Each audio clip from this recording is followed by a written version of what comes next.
आज मैं राशि स्वामी यानी D10 लग्न के स्वामी की D10 चार्ट में अलग अलग घरों में स्थिति के बारे में बात करने जा रहा हूं।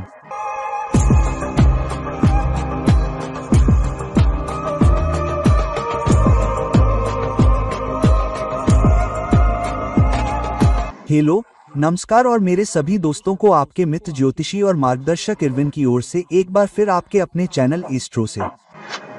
अभिव्यक्ति क्या है, इसका क्या अर्थ है और D10 चार्ट के लग्न स्वामी की D10 चार्ट के भीतर अलग अलग घरों में स्थिति के आधार पर यह आपके लिए एक निश्चित संभावना कैसे लाता है, आपको उस स्थिति को कैसे देखना चाहिए और यह आपके करियर, आपके काम और आपके कर्म में आपके लिए निश्चित परिणाम प्राप्त करने में कहाँ इशारा करता है। अब जब D10 चार्ट का लग्न स्वामी लग्न में ही पहले घर में जाता है तो लग्न क्या होता है?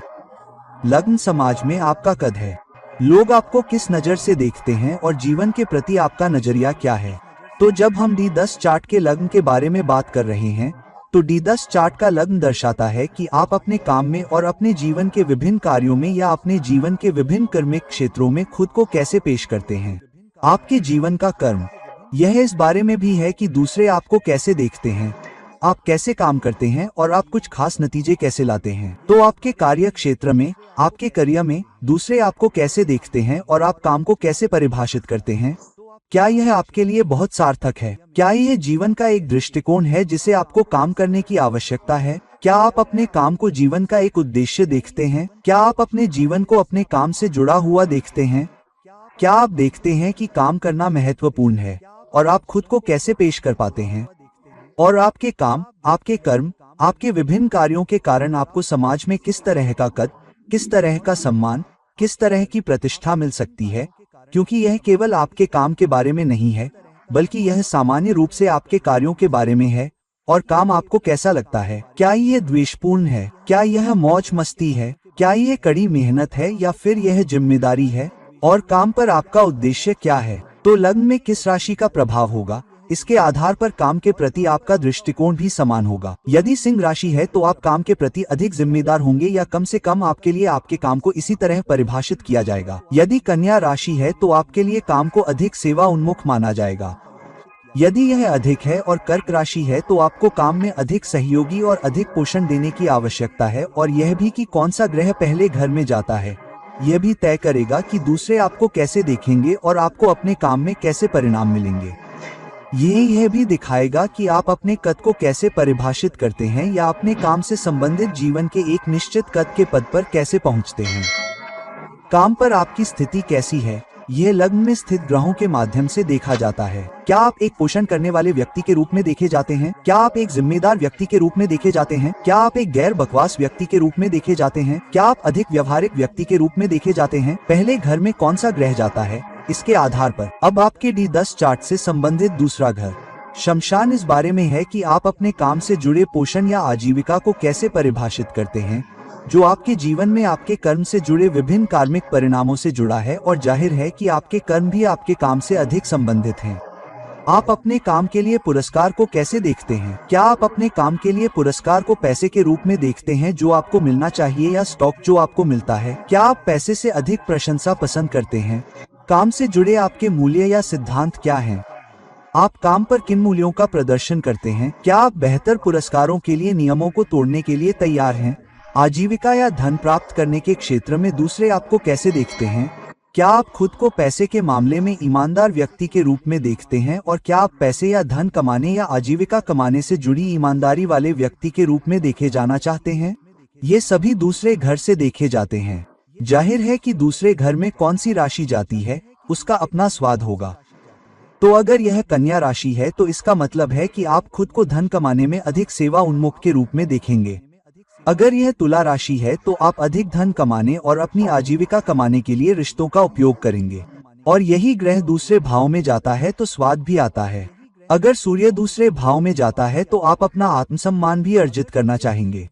आप अपनी आजीविका में बहुत सम्मान के साथ खुद को आगे बढ़ाएंगे और जहां जिम्मेदारी की बात हो वहां आप कोई कोताही नहीं बरतेंगे। जब D10 चार्ट का लग्न स्वामी तीसरे भाव में जाता है तो तीसरा भाव क्या होता है? आपके काम से जुड़ा होता है, आपके करियर से जुड़ा होता है, आपके कर्म से जुड़ा होता है। यह आपके प्रयास के बारे में, आपके विचार के बारे में है, जिसे तीसरा भाव दर्शाता है। क्या आप और अधिक मेहनत करने के लिए, अपनी कमर झुकाने के लिए तैयार हैं? आप किस तरह से काम करने या प्रयास करने के लिए तैयार हैं? क्या यह समर्पण के साथ, बहुत अधिक देखभाल करने वाले दृष्टिकोण के साथ, या बहुत अधिक रणनीति, कूटनीति, या यहाँ तक कि जोड़ तोड़ के साथ है? क्या आप कड़ी मेहनत के बजाय अधिक स्मार्ट काम करने के लिए तैयार हैं? क्या यह काम करने के लिए अधिक धनु दृष्टिकोण है, जिसे आप साहसिक या मजेदार बनाना चाहते हैं, या काम करने के लिए मकर दृष्टिकोण है, जो अधिक व्यवहारिक है और जो अधिक संगठित है?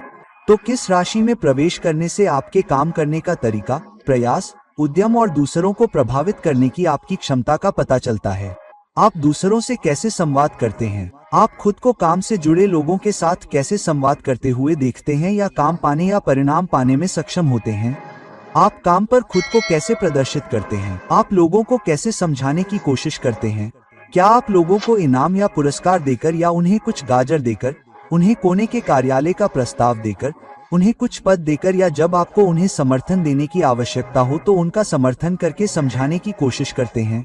क्या आप जरूरत पड़ने पर अपने काम से जुड़ी छोटी यात्राएं करना पसंद करते हैं, क्योंकि तीसरा घर दर्शाता है और आप काम करने के लिए सोशल मीडिया या ईमेल या अपने संचार का कितना और कितनी खूबसूरती से उपयोग करते हैं? अब कौन सा ग्रह तीसरे घर में जाता है, यह भी अपना स्वाद लेकर आएगा।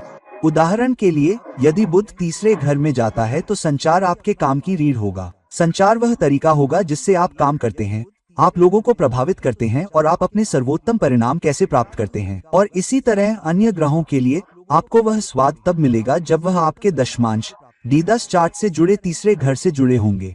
अब जब D10 चार्ट में लग्न स्वामी चौथे घर में जाता है तो यहाँ यह देखा जाता है कि आप काम पर दूसरों का पोषण कैसे करेंगे। क्या आप जरूरत पड़ने पर काम पर दूसरों का समर्थन करते हैं? अगर वे आपसे पूछें, दूसरों का समर्थन करने के लिए आपका दृष्टिकोण क्या है? जरूरत पड़ने पर दूसरों की मदद करना, साथ ही दूसरों का पोषण करने में सक्षम होने के लिए अपने रास्ते से हटकर उन्हें समय देना। क्या आप दूसरों के लिए खड़े होने के लिए जरूरत पड़ने पर अपने समय, अपने अधिकार से परे जाते हैं? और काम पर या काम पर आराम के लिए आप किस हद तक जा सकते हैं? क्योंकि चौथा घर उस घर के बारे में है जिसे आप काम पर बनाते हैं, वह आराम जो आप काम पर बनाते हैं, वह कोकून जो आप काम पर बनाते हैं। और क्या आप अपने कंफर्ट जोन से बाहर निकलने में परहेज करते हैं, या आप केवल अपने ऑफिस तक ही सीमित रहना पसंद करते हैं? और क्या आप अपने कंफर्ट जोन से बाहर जाना पसंद करते हैं, या आप हमेशा अपने डेस्क पर बैठे रहते हैं और सोचते हैं कि दूसरों से संपर्क करने या ऑफिस से बाहर निकलने के बजाय ईमेल या फोन पर संवाद करना बेहतर है? क्या आप एयर कंडीशन्ड ऑफिस में कैद रहना पसंद करते हैं, या काम निकालने या काम करवाने के लिए अपने कंफर्ट जोन से बाहर जाने में आपको कोई परहेज नहीं है? और क्या कोई कारण है कि आप काम करते हैं? क्या अधिक संपत्ति बनाने के लिए, जो कि चौथा घर दर्शाता है, या आपके काम के प्रति कोई बड़ा लक्ष्य है? अब चौथे घर में कौन सी राशि जाती है, वह ग्रह के साथ अपना स्वाद, अपना अर्थ भी लेकर आएगी। अगर यह मकर राशि है तो आप काम से बेहतर परिणाम पाने के लिए कड़ी मेहनत, समर्पण, संगठित प्रयास के साथ काम करना चाहेंगे ताकि अपनी संपत्ति बना सके और अपने कार्य क्षेत्र से अधिकतम लाभ उठा सके। अगर यह पांचवा घर है जिसमें दशमांश का लग्न स्वामी जाता है तो पांचवा घर किस बारे में है? यह इस बारे में है कि आपको काम में सबसे ज्यादा क्या पसंद है। क्या आपको काम करना पसंद है? आपकी काम में क्या रुचि है, या आप किसमें सबसे ज्यादा रुचि रखते हैं? काम में आपको क्या व्यस्त रखता है, या आप उस क्षेत्र में काम करते हैं जो आपको पसंद है? क्या आप वो करते हैं जो आपको पसंद है, या आप सिर्फ पैसे के लिए काम करते हैं, भले ही काम कठिन हो? क्या आप अपने काम को अपने बच्चे या उत्पाद के रूप में देखते हैं, या ये सिर्फ पैसे कमाने का तरीका है? आप अपने काम को अपने बच्चे के रूप में कैसे देखते हैं? और फिर आप काम में कितना जोखिम लेने में सक्षम हैं या लेने के लिए तैयार हैं? आप काम में किस तरह की उथल पुथल का सामना करने के लिए तैयार हैं? क्योंकि पांचवा घर 8वें घर से 10वें घर तक है। आप काम में कितने रचनात्मक या नवीन हैं? आप कितने अनुशासित हैं? अब 5वें घर में कौन सी राशि जाती है, यह भी अपना स्वाद लेकर आएगा। यदि यह वृषभ राशि है तो आप वास्तव में जिद्दी होंगे, काम के बारे में बहुत जिद्दी होंगे, और आप केवल वही काम करेंगे जो आपको कम या ज्यादा पसंद है, जो आपको लगता है कि मूल्य जोड़ रहा है और जिसे आप करना पसंद करते हैं। अगर आपकी राशि धनु है तो आप काम में अधिक साहसी हो सकते हैं, आप जोखिम लेने वाले भी हो सकते हैं और कभी जोखिम नहीं लेना चाहते। और आपके D10 चार्ट में 5वें घर में कौन सा ग्रह जाता है, आपके दशम चार्ट में भी इसका अपना स्वाद होगा। अगर यह सूर्य है तो आप काम से जुड़ी बहुत सारी जिम्मेदारियां लेंगे और अगर आप अपने काम से प्यार करते हैं और जिम्मेदारी लेने में सक्षम हैं, तो आप काम में भी चमक सकते हैं। और इसी तरह जब लग्न स्वामी D10 चार्ट में 5वें घर में जाता है तो कौन सा ग्रह जाता है, यह उसके पक्ष में होगा। अब अगर दशमांश चार्ट का लग्न स्वामी D10 चार्ट 6ठे घर में जाता है, इसका क्या अर्थ है? इसका मतलब है कि क्या आप सेवा करने के लिए काम करते हैं या आप सिर्फ रसोई की आग जलाए रखने के लिए काम करते हैं? क्या आपको काम करना पसंद है और क्या आपको किसी के अधीन काम करने में कोई दिक्कत है या आप हमेशा नेता बनना चाहते हैं? तो लग्न स्वामी के 6ठे घर में जाने से यह बहुत अधिक सेवा उन्मुखता लाता है। क्या आपको कोई फर्क पड़ता है कि आपको नेतृत्व की भूमिका दी जाए या नहीं, या फिर किसी न किसी तरह से काम करना और योगदान देना आपके लिए ज्यादा महत्वपूर्ण है? क्या आप अधिकार के लिए लड़ते हैं या आप आगे बढ़ने के लिए अपना समय देने के लिए तैयार हैं? और आप काम पर विरोध या प्रतिस्पर्धा का सामना कैसे करते हैं? क्या आप काम पर दुश्मन बनाते हैं और आप अपने काम के लिए दिए गए कड़े विरोध या आपको दी गई कड़ी या रचनात्मक प्रतिक्रिया को कैसे संभालते हैं? क्या आप काम पर आगे बढ़ने के लिए अपने रिश्तों को छोड़कर किसी और के ऊपर हावी होने के लिए तैयार हैं, या लोगों के साथ मिलकर काम करना आपके लिए महत्वपूर्ण है? और क्या आप काम पर अपनी सहूलियतों को बनाए रखने के लिए लड़ते हैं, काम पर अपनी भूमिका और पद को बनाए रखते हैं, या आप काम पर सभी झगड़ों और गपशप या सभी कूटनीतिक चालों से दूर रहते हैं? अब कौन सा ग्रह 6ठे भाव में जाता है और कौन सी राशि 6ठे भाव में जाती है, यह अपना स्वाद लेकर आएगा। यदि 6ठे भाव में मीन राशि है तो आप काम पर थोड़े भावुक भी हो सकते हैं। वहीं अगर राहु 6ठे भाव में जाता है तो आप लड़ाई के लिए भी तैयार रहेंगे। आप बिना लड़े प्रतिस्पर्धा या कड़े विरोध को नहीं छोड़ेंगे और आप लोगों को जवाब देंगे और आप आग से आग का मुकाबला करेंगे। और इसी तरह 6ठे भाव में जाने वाले विभिन्न ग्रह अपने अपने अर्थ, अपनी परिभाषा लेकर आएंगे। अब अगर यह सप्तम भाव है जिसमें लग्न स्वामी या D10 चार्ट या D-शमशा चार्ट जाता है, तो यह इस बारे में है कि आपके लिए काम पर संबंध कितने महत्वपूर्ण हैं।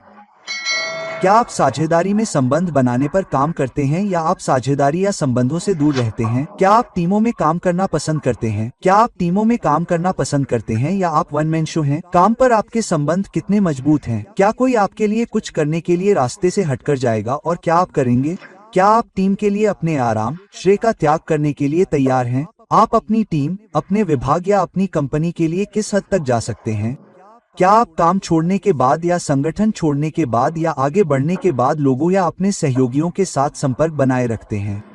जब आप कोई नई नौकरी शुरू करते हैं तो क्या आप उसे एक दीर्घकालिक प्रतिबद्धता के रूप में देखते हैं या बेहतर काम के लिए बेहतर पासवर्ड के लिए आगे बढ़ने से पहले एक अल्पकालिक अंतराल व्यवस्था के रूप में देखते हैं? क्या आप संगठन छोड़ने और आगे बढ़ने के बाद टीम और विभाग के प्रति वफादार हैं और क्या आप किसी को छोड़ने के लिए तैयार हैं? साझेदारी को छोड़ दें, काम पर बढ़ने के लिए रिश्तों को छोड़ दें। तो ये सब इस बात से भी प्रभावित होगा कि कौन सी राशि 7वें घर में जाती है। अगर यह कर्क राशि है तो आप भावनात्मक रूप से काम पर रिश्तों, काम पर नेटवर्क से भी जुड़े रहेंगे।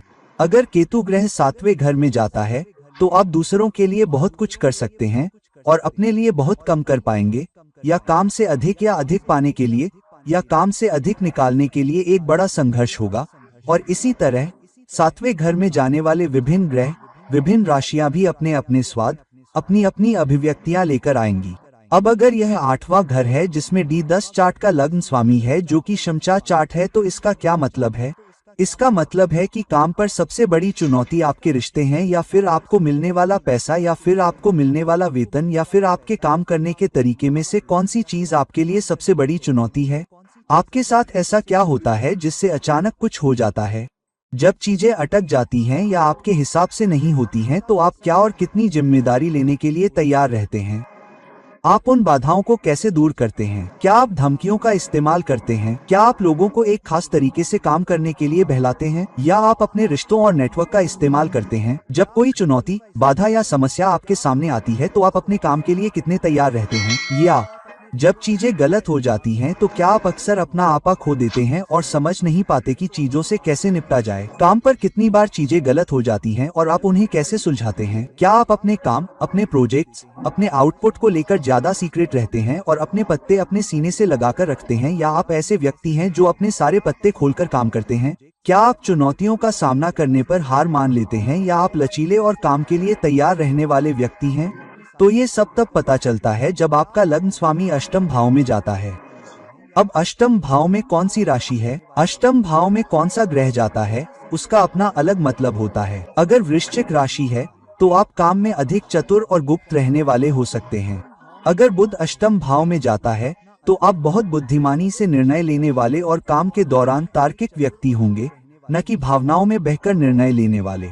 चंद्रमा अष्टम भाव में जाता है और आपको चुनौतियों का सामना करना पड़ता है। इसी तरह अष्टम भाव में जाने वाली विभिन्न राशियां और विभिन्न ग्रह आपके लिए अलग मतलब और अलग स्वाद लेकर आते हैं। अब अगर आपकी दशमांश कुंडली में लग्न स्वामी आपके D10 चार्ट में नवम भाव में जाता है तो इसका क्या मतलब है? इसका मतलब है कि आप काम में अपनी सीख का कितना उपयोग करेंगे। आप अपने अनुभव और सीख का कितना उपयोग काम से बेहतर परिणाम पाने के लिए करेंगे। काम पर चुनौतियों का समाधान करेंगे, काम पर संबंध बनाएंगे, और क्या आप काम पर अपनी विशेषज्ञता बनाने का इरादा रखते हैं? क्या लोग आपको एक विशेषज्ञ या गुरु के रूप में देखते हैं? क्या आप चाहते हैं कि लोग आपकी सीख, आपके अनुभव के लिए आपका सम्मान करें, या आप खुश हैं कि लोग सलाह के लिए आपके पास आने के बजाय आपको अकेला छोड़ देते हैं? क्या लोग आपको काम पर एक समस्या निवारक के रूप में देखते हैं? और आप जीवन के अनुभवों और कार्य अनुभवों का उपयोग एक बेहतर पेशेवर बनने में कैसे करते हैं? क्या आपको काम पर अधिक विविधता पसंद है और विभिन्न जातियों, विभिन्न संस्कृतियों, यहाँ तक कि विभिन्न देशों, विभिन्न पृष्ठभूमि के लोगों के साथ काम करने में कोई हिचक नहीं है? और क्या आप लगातार खुद को उन्नत करने के लिए सीखने का प्रयास करते हैं, या आप इसे केवल दबाव में करते हैं? तो लग्न स्वामी के 9वें भाव में जाने का यही अर्थ है कि कौन सी राशि 9वें भाव में जाती है उसका अपना स्वाद होगा। यदि यह बृहस्पति है तो सीखने में कोई गंदगी नहीं है। आप और अधिक सीखना चाहेंगे क्योंकि बृहस्पति ग्रह 9वें भाव में जा रहा है। यदि मेष राशि 9वें भाव में जाती है तो सीखने के लिए बहुत अधिक लक्ष्य उन्मुखीकरण होगा। मेष राशि के 9वें भाव में जाने पर बहुत अधिक हत्यारी प्रवृत्ति और प्राप्त करने की प्रवृत्ति होगी। तो इस बात पर निर्भर करता है कि कौन सी राशि 9वें भाव में जाती है, कौन सा ग्रह 9वें भाव में जाता है, वह भी अपना स्वाद, अपना अर्थ, अपनी अभिव्यक्ति 9वें भाव में लग्न स्वामी स्थान पर डेंड्रा में लाएगा। यदि दशमांश चार्ट में D10 चार्ट में लग्न स्वामी 10वें भाव में जाता है तो इसका क्या अर्थ है? इसका मतलब है कि आपके लिए काम में वृद्धि का क्या अर्थ है? क्या यह अधिकार है? क्या यह सुपर वरिष्ठों के साथ बेहतर संबंध है? क्या यह कोने के पद की आवश्यकता या इच्छा है, या उच्च पद प्राप्त करना है? आपके वरिष्ठ आपको कैसे देखते हैं? क्या वे आपको एक वर्कहॉलिक, एक विशेषज्ञ, या किसी ऐसे व्यक्ति के रूप में देखते हैं जो काम से दूर रहता है, या कोई ऐसा व्यक्ति है जो एक टीम बनाना चाहता है, अपने काम में अच्छा है, नेतृत्व का निर्माण करता है, नवीनता रखता है, रचनात्मक है? क्या आपके वरिष्ठ, आपके प्रबंधक किसी समस्या के समाधान के लिए या किसी महत्वपूर्ण कार्य को निपटाने के लिए आपसे संपर्क करते हैं, अगर जरूरत हो, अगर कहीं आग लग जाए? क्या आप अपने विभाग में शीर्ष कर्मचारियों में से हैं या सबसे निचले पायदान पर हैं? अगर आपके बॉस को अचानक जाना पड़े या उन्हें हटाना पड़े तो क्या आप अगले पद के लिए कतार में हैं या आप सबसे आखिर में हैं? और क्या आप अपने काम में तेजी से आगे बढ़ते हैं? क्या आपकी तरक्की तेज है या आप पिछड़ जाते हैं? आपको काम में और काम में ऊपर उठने के लिए, पद में ऊपर उठने के लिए, करियर से जुड़े अधिकार में ऊपर उठने के लिए वाकई संघर्ष करना पड़ता है। और आप अपनी ताकत को कैसे प्रदर्शित करते हैं? क्या आप अपनी ताकत अधिकार के जरिए, वरिष्ठों से अपनी निकटता के जरिए, अपने पद के कारण, या अपने संगठन में अपनी भूमिका के कारण, या अपनी विशेषज्ञता के कारण, या अपने रिश्तों के कारण दिखाते हैं जो शक्ति और प्रभाव आपके पास आता है? अब कौन सी राशि दशम भाव में जाती है यह भी तय करेगा कि उस राशि में दशम भाव में स्थित लग्न स्वामी किस गुण को प्रदर्शित कर रहा है। अगर यह मिथुन राशि है तो आप कड़ी मेहनत करने से नहीं कतराएंगे, लेकिन कई बार आप थोड़े कंफ्यूज भी हो सकते हैं। क्या मैं सही करियर में हूँ? क्या मैं सही काम कर रहा हूँ? क्या मुझे कुछ और करना चाहिए? मुझे ये करना चाहिए या वह? क्या यह सही फैसला है या नहीं? और कौन सा ग्रह 10वें घर में जाता है यह भी तय करेगा कि आप काम के प्रति किस तरह का नजरिया अपनाएंगे। अगर यह सूर्य है तो आप बहुत ज्यादा अधिकार और जवाबदेही के साथ काम कर सकते हैं। अगर यह मंगल है तो आप बहुत ज्यादा इच्छा शक्ति, बहुत ज्यादा फोकस और लड़ाई के लिए तैयार होकर काम कर सकते हैं। और इसी तरह कौन सी राशि 10वें घर में जाती है, कौन सा ग्रह 10वें घर में जाता है, हम उसका अपना मतलब, अपनी अभिव्यक्ति लेकर आते हैं। जब D10 चार्ट में लग्न स्वामी 10वें घर में जाता है, अगर D10 चार्ट में लग्न स्वामी दशमांश चार्ट में, दशांश चार्ट में 11वें घर में जाता है तो इसका क्या मतलब है? यह दर्शाता है कि आप काम पर एक मजबूत नेटवर्क बनाने के लिए किस हद तक जाने को तैयार हैं, और आप काम को लेकर कितने महत्वाकांक्षी हैं, और आपकी इच्छाएं या आकांक्षाएं काम से जुड़ी हैं। आप अपने काम से क्या हासिल करना चाहते हैं? आप अपने काम से कितना जुड़ाव महसूस करते हैं? आप दूसरों के लिए और जनता के लिए कितना मूल्य जोड़ते हैं और आप खुद को एक योगदानकर्ता के रूप में देखते हैं, न कि केवल पहिए की एक और तीली के रूप में। आप काम पर संबंध बनाए रखने और संबंधों में आगे बढ़ने और उन संबंधों के माध्यम से काम पर आगे बढ़ने के लिए बहुत प्रयास करते हैं। और आप बड़े संगठनों में काम करना पसंद करते हैं या आप छोटे अंतरंग क्षेत्रों में काम करना पसंद करते हैं। यह भी लंग स्वामी के 11वें घर में जाने का अर्थ है। और क्या आपके काम पर दोस्त हैं? क्या आप काम पर लोगों के साथ मेलजोल रखते हैं? क्या काम छोड़ने के बाद भी आपका सामाजिक जुड़ाव बढ़ा है? और क्या आप संगठन छोड़ने के बाद भी लोगों के संपर्क में रहते हैं? आप आगे बढ़ चुके हैं, शायद एक दशक बाद भी। क्या आप अभी भी कुछ लोगों के संपर्क में हैं? और क्या काम आपके लिए कुछ मायने रखता है? क्या ये किसी ऐसे कारण के लिए है जिसके लिए आप काम कर रहे हैं? क्या ऐसा कुछ है जिसके बारे में आपको लगता है कि आप समाज या बड़ी जनता को योगदान दे रहे हैं? क्या कोई उद्देश्य है जिसके कारण आप किसी खास क्षेत्र, किसी खास विभाग, किसी खास परियोजना या किसी खास उद्योग में काम करते हैं? और यह सब D10 चार्ट में लग्न स्वामी के 11वें घर में स्थित होने से आ रहा है।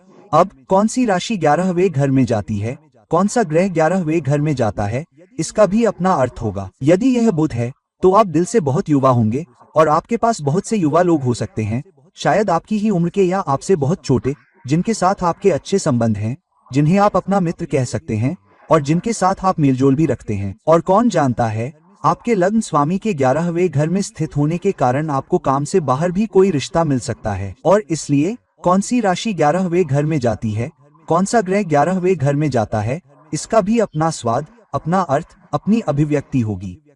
अगर आपके D10 चार्ट में लग्न स्वामी 12वें भाव में है, दशमांश चार्ट में, इसका मतलब है कि आप काम में योगदान देने के लिए किस हद तक जाते हैं।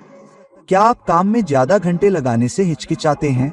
क्या आपको लगता है कि कड़ी मेहनत समय और मेहनत की बर्बादी है? आपको कितना लगता है कि आप योगदान करने में सक्षम हैं और उसमें से कितना समय बर्बाद होता है या आपका श्रम काम करने के आपके दृष्टिकोण का परिणाम है? क्या आपको लगता है कि आपको पर्याप्त भुगतान किया जाता है? अगर अच्छा नहीं तो क्या काम में कुछ बड़ा, यहाँ तक कि आध्यात्मिक है, जो आपको आकर्षित करता है, जो आपकी भावनाओं को आकर्षित करता है, जो आपके दिल को आकर्षित करता है, जो आपको अपने काम से, योगदान से, सेवा से, उस उपलब्धि से जोड़े रखता है जो आपने हासिल की है? और क्या वह काम आपके लिए इतना मायने रखता है कि भले ही आपको कम मिलता रहे या उद्योग आपको पर्याप्त भुगतान न करे या वेतन में उतनी वृद्धि न हो, तो भी क्या आप उस कारण के लिए काम करना जारी रखेंगे? क्या आप उस इंडस्ट्री के लिए काम करना जारी रखेंगे क्योंकि आपको उस काम में योगदान से एक खास लगाव है और जब कोई इनाम न मिले या बदले में आपको कोई सेवा न मिले, तब भी आप किस हद तक काम करेंगे? क्या आप अपने काम को किसी अलौकिक, आध्यात्मिक, आपसे भी ऊंची किसी चीज, किसी सर्वोच्च ऊर्जा या ईश्वरीय शक्ति से जोड़ते हुए देखते हैं जिसे आप अपने काम से जोड़ते हैं? क्या आप अपने काम को अपने अस्तित्व का एक उद्देश्य मानते हैं ताकि आपके अस्तित्व को अर्थ मिले? क्या आप आगे बढ़ने के बाद एक मजबूत विरासत छोड़ना चाहते हैं? और क्या आप चाहते हैं कि आपके जाने के बाद भी लोग आपको एक योगदानकर्ता के रूप में याद रखें, जिसने काम, विभाग, संगठन और इंडस्ट्री में बहुत कुछ जोड़ा? और क्या आप वाकई महसूस करते हैं कि अपने काम के जरिए, अपने योगदान के जरिए आप वाकई सर्वोच्च ऊर्जा तक पहुंच गए हैं? और दशमांश चार्ट में लग्न स्वामी का 12वें घर और D10 चार्ट में जाने का यही अर्थ है। तो दोस्तों, अब जब हमने चर्चा कर ली है कि लग्न लॉर्ड D10 चार्ट में किस घर में जाता है, दशमांश चार्ट में अपना स्वाद, अपना अर्थ लेकर आएगा, साथ ही वह किस राशि में है और उस घर में कौन से ग्रह जाते हैं, कौन से ग्रह दृष्टि करते हैं, क्या कोई युति है, क्या कोई योग के बजाय ऊर्जाओं का तालमेल है, या वे आधार हैं जो आपके करियर में अधिक अर्थ पाते हैं, आपके काम में अधिक अर्थ पाते हैं, आपके काम में अधिक योगदान पाते हैं और इन अभिव्यक्तियों, इन संकेतों का उपयोग करके अपने दश को बेहतर ढंग से समझकर अपने काम से अधिकतम लाभ उठा सकते हैं, अपने कर्म से अधिकतम लाभ उठा सकते हैं और वास्तव में खुश रह सकते हैं और काम में बेहतर योगदानकर्ता बन सकते हैं। तो दोस्तों, इस वीडियो को लाइक करें, इसे शेयर करें और अगर आप मुझसे व्यक्तिगत परामर्श चाहते हैं तो कृपया नीचे दिए गए लिंक से मुझसे संपर्क करें। किसी अन्य वीडियो के साथ फिर से मिलते हैं। मैं आपका मित्र ज्योतिषी और मार्गदर्शक आपसे विदा लेता हूँ। नमस्ते।